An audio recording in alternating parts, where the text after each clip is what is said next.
In 1596, a 13-year-old boy killed a samurai, and he didn't even use a sword. He killed him with a stick. His name was Miyamoto Musashi.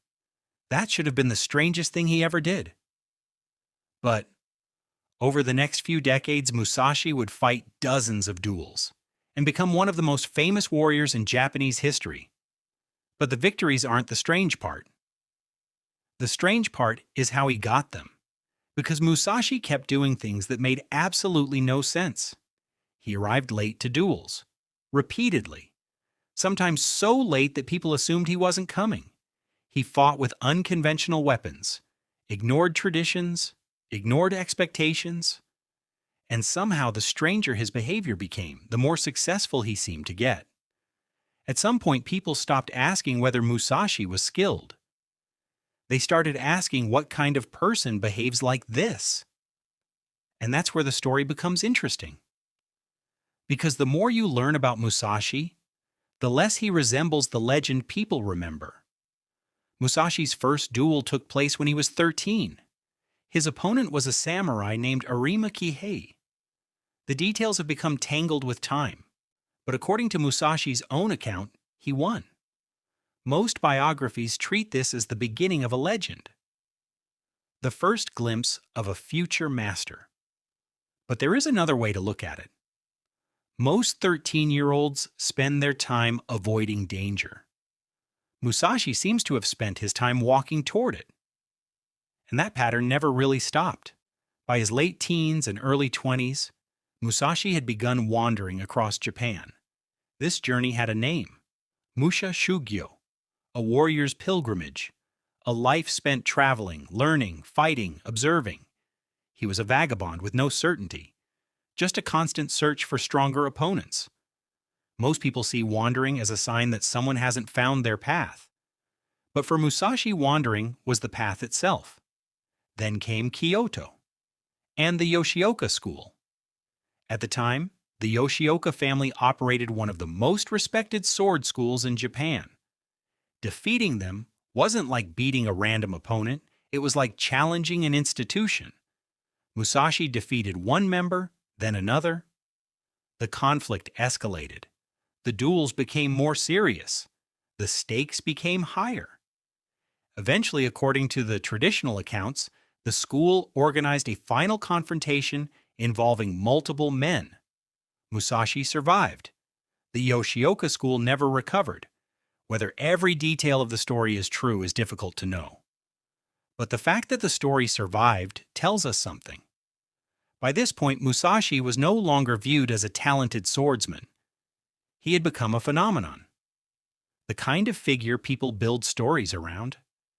And yet the strangest story was still ahead of him. In 1612, Musashi agreed to fight Sasaki Kojiro. If you know only one thing about Musashi, it's probably this duel. Kojiro was famous, respected, celebrated. His sword was unusually long, his technique was admired, his reputation stretched across Japan. The duel would take place on a small island. People gathered to watch. Kojiro arrived, Musashi didn't. Minutes passed, then more, then more. The waiting became part of the event. Some thought he was afraid, others thought he had changed his mind. Then a boat appeared. Musashi stepped onto the island carrying a wooden weapon. According to the traditional story, he had carved it from the boat's oar during the journey. The duel began. It ended quickly. Kojiro was dead. Musashi was victorious. And if this were an ordinary story, this would be where we find the answer. The genius defeats the master. The legend was born.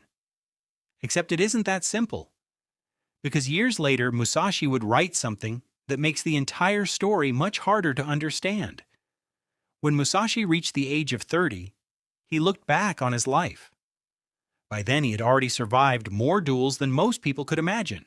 He had defeated famous opponents, earned a reputation across the country, accomplished enough to secure his place in history.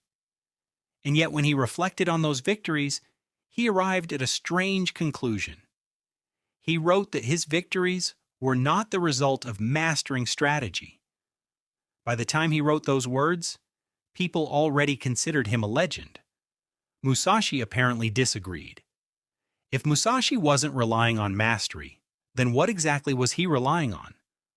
Most stories answer this by calling him fearless, or gifted, or different. But Musashi's own writing points somewhere else. Because when he finally sat down to explain his philosophy, he spent surprisingly little time talking about victory. He talked about observation, timing, practice, attention, repetition, the things that happen before the moment everyone remembers. And once you notice that, something changes. The famous stories begin to look different. Musashi was focused on everything that came before it. Eventually, Musashi withdrew to a cave called Reigondo. By this point, he had already done the things people remember him for. He had survived countless duels, defeated famous opponents, built a reputation that would outlive him by centuries. Inside the cave, he began writing what would become the Book of Five Rings. And while reading it, I kept running into a strange problem. Musashi doesn't write like someone celebrating his victories. In fact, he barely seems interested in them. At one point, he looks back on the years that made him famous and writes that his victories were not the result of mastering strategy.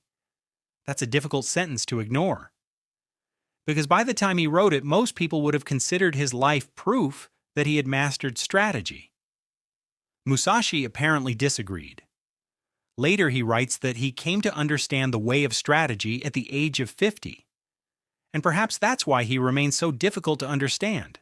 People kept looking at the moment he effortlessly swung the final strike. While for him it was just another day from his daily ritual,